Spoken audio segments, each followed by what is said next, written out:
A couple of things I need to say about left onto Dieselstrasse and then turn left. Dieselstrasse. A couple of things I need to say about this little Merc that I ended up with. I originally booked Now I think turn it's left onto Nikolaus Autostrasse and then take the third exit at the roundabout. I think the website's called rentalcars.com. Take the Anyways, third exit at the roundabout. they do like a really onto cool Hauptstrasse. selection of like looking at a whole bunch of different Now take the third exit at the roundabout. I get it, onto I get it. Hauptstrasse. I get it. I know where I'm going. Holy cow. So you go to rentalcars.com, you tell them where you're going, and they check like all the car rental agencies in that sort of area. I ended up Keep left booking onto B27 towards Stuttgart. So I ended up can you go right there? Can so I ended up booking an Audi A3, which was reasonably priced. To give you an idea, it ended up at about 500 Rand a day. So like that's really not bad for an A3. Anyways, I land on Christmas Day, I go to the counter and I'm like, give me my car, and they're like, oh crap, we don't have your car. So a little back and forth, and we end up with a B180, which is the first sort of new range Merc that I've driven in a while. Like the last time I drove Mercs was probably a good 3-4 years ago, and I'm gonna have to say, like, I am really impressed with this Merc. There are a couple of things that it does that I think is Now keep left. keep left to Stuttgart. There are a couple of things that this car does that has actually been phenomenally useful driving around Germany. So the first problem you have in Germany is you're driving on the wrong damn side of the road. It's like, it's the second time I've done it. The first time was like a little bit scary. That was about 6 months ago when we came to Hockenheim. You kind of adjust and you kind of get there. I'll tell you about that Bing in a minute. You kind of adjust and you figure it out, and everything's cool. The second time, like literally I got in the car, I just felt at home, I felt right, and like off we went. It really was good. So a couple of things that this car does that is actually insanely useful when you're cruising around Germany. Firstly, that Bing, you can tell the car to give you that noise when you're doing either the recommended speed limit, 5 k's over the speed limit, or 10 k's over the speed limit. There's a sensor up here in the rearview mirror that actually checks the speed limit and displays it on the screen. So on my dash over here, I have the current speed I'm doing and a little sort of icon that shows me how fast I should be going. When you're navigating a new country, you're trying to listen to the GPS, you're trying to look around, you're trying to figure out where you're going, the ability to like pay attention to speed limits, like it's difficult, it gets really tricky. So that is phenomenally useful, and like just the audible noise of like the speed limit's changed, I'm going too fast, slow down a little bit, that's like a really useful feature. The other thing it does is the lane changing notification thing. It actually, if there's a solid white line, and I've had this a couple of times, and I suppose it's just the nature of driving on the wrong side of the road, if I get too close to a solid white line like this, it does like a wild vibration, and it actually starts braking the car. Like I can visibly feel the car braking. Massively useful. Because I'm driving on the wrong side of the road, I seem to drift over to the right a lot more than I should. So that's been really useful, just in terms of like a warning, like you're too close there, you're too close here. Like one less thing to kind of hassle about. Driving around Germany, back to the speed thing, on the Autobahn, like you go from unrestricted zones to like 80, like just like this. So you'd be cruising along, 150, 160. But this car cruises quite nicely at sort of 150. At 160, it's just, the small engine like really feels like it just struggles too much. But at 150, it sits quite comfortably. So you'd have cruise control locked, and off you go. Suddenly you come into an area where there's a lot of on-ramps or off-ramps, and what they do is they change the speed down from unrestricted down to like 120, sometimes 100, sometimes 80. So you'll kind of go 120, 100, 80 in the space of like 500 meters. So suddenly having an audible alert going, dude, you're going too fast, you look down, it's like, oh crap, it changed to 120, see, drifting too close to the side again. You know, I'm doing 120, I should be doing 120, I'm doing 150, and allows you just to like slow down. The other cool feature in this car, watch, I'm going into a 60 zone now, I'm doing 80. The minute the speed changes, it gives me that alert. So now I look down, I can see I'm supposed to be doing 60, and I can slow down to 60. So you've got the cruise control, and you've got the cruise, and then the speed limiter. The speed limiter is useful because once you leave Germany and you drive through areas like Austria, Italy, Switzerland, you're literally going from like small town to small town. The speed between the small towns is anywhere between 90 and 100 depending on the country, and the speed inside the small towns can be 30 or 50 depending on how small the town is. So what's really useful about this car, or about the speed limiter, is like I can set the speed limiter to be 50. And that means when I accelerate, it will accelerate 250 and it'll just like stop there. That's it. And that's just like really useful. So as I enter a town, it's giving me that bing, I turn on the speed limiter, and then my car just won't go faster than 50. That means I can actually drive through the town, I can have a look around, I'm not worried the entire time about what speed I'm doing, I don't have to do the cruise control thing. I can control the accelerator, Prepare to turn right. but I won't accelerate faster than the given speed limit.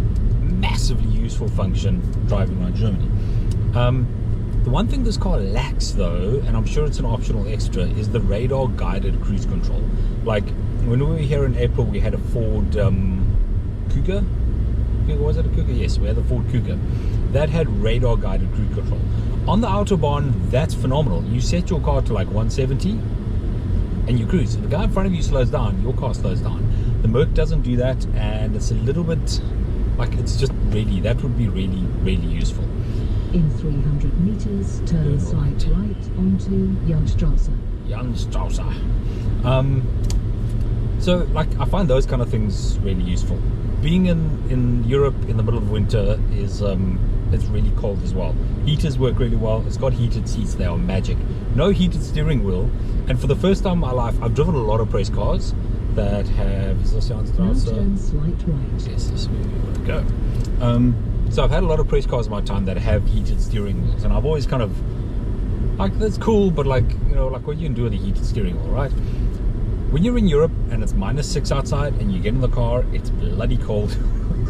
That heated steering wheel is magic. The Merc doesn't have a heated steering wheel, but it'll be like really useful if it did. The heated seats though, they warm up really quickly when you get in the car and it's -6 outside. You sit down, you turn that on, like you have about 30 seconds and like you're nice and toasty. Aircons, as I said, work well, they warm up quite quickly. Are we going straight? Where are we going? We're going that way. The navigation, let's talk about the navigation. See, speed drops to 30, I'm doing 50, I didn't even see the sign. See, it does that, so it drops to 30 through the intersection, and now it goes back up to 50, so now I can do 50 again. So like that audible alert is just, it's magic. It really, really is magic. So just talk about the navigation for a minute. The navigation on the Merc is okay. I find the audible sort of, you know, telling you what to do speech a little bit hit and miss, because often it will say things like, you know, move to the right or prepare to turn right. You look at the damn map and the thing's going left. You're like, what? So like that's been a little bit confusing. I had an issue, and this is like a European thing, right? So I was trying to find a town in Switzerland, and I was driving straight out of Germany. So I was going Germany, Austria, Italy, Switzerland. So I'm punching in this town's name in the GPS, and for the life of me, I can't find it. And I spent about 10 minutes like going through this. Google Maps, find it on Google Maps, it's there. I can't get Apple CarPlay to work on this thing. I don't think it's included.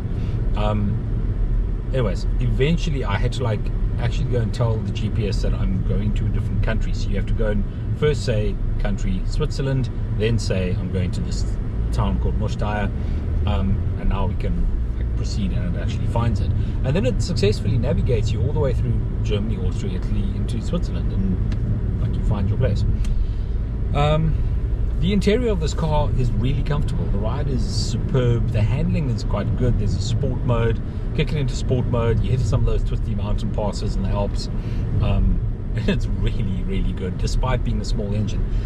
It produces a relatively good amount of noise for a small engine. I'm pretty sure it's all kind of aftermarket. We're going the right way, yes. I'm pretty sure it's all like aftermarket noise, so it's like just manufactured. It's not the actual exhaust and engine, but it's still kind of cool little feeling. Handling is incredibly direct.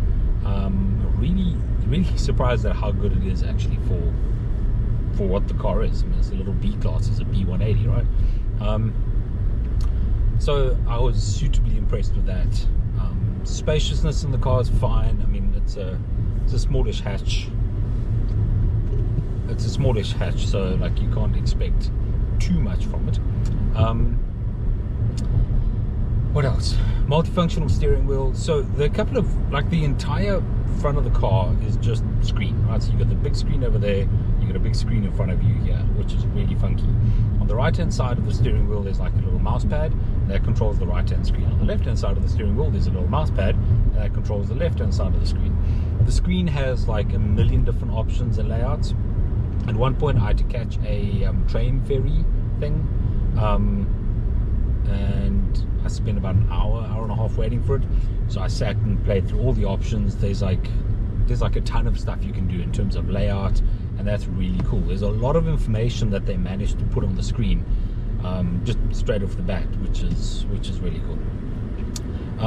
Fuel efficiency.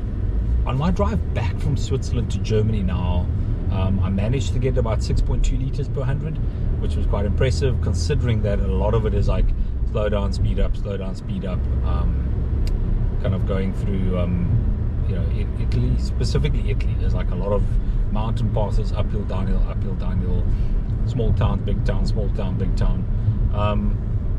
So yeah, it's surprisingly good for the type of driving that I was doing. And then once I was out of Italy or out of Austria and I hit Germany, then sort of diving onto the Autobahn and like caning it at 150. So 6.2 liters when you're doing that kind of driving is pretty solid. I'm pretty sure I could get it down if I actually tried.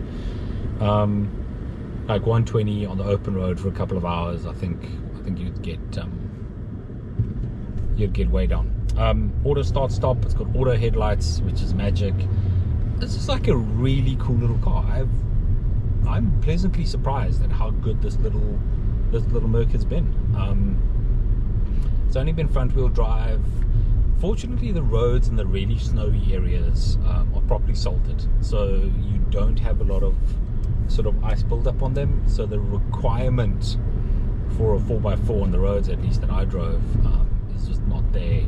There are some mountain passes where, like, if you don't have a proper 4x4, you're just never going to get there. There was one spot I pulled off on the side of the road to get some pictures, and I actually left the road, gone down a little sort of gravel road, and that was quite frozen. And trying to get out of that was there was like a lot of wheel spin. Like, once your wheels are on essentially just ice, like, there's nothing you can do. It's like literally it's just like spins. But I managed to, like, if you spin it enough and the ice is thin enough, it actually strips the ice off the tar, your tires grip on the tar, and then you're good to go. So all in all, I've done about 2,500 kilometers in this little B class driving around Europe. It has been fuel efficient, it has been comfortable to drive, it's got a whole bunch of driver aids that are like really cool to use, and hell, it's just been like a really cool little car. I've really enjoyed it. Good job, Merc. You guys made a solid player here.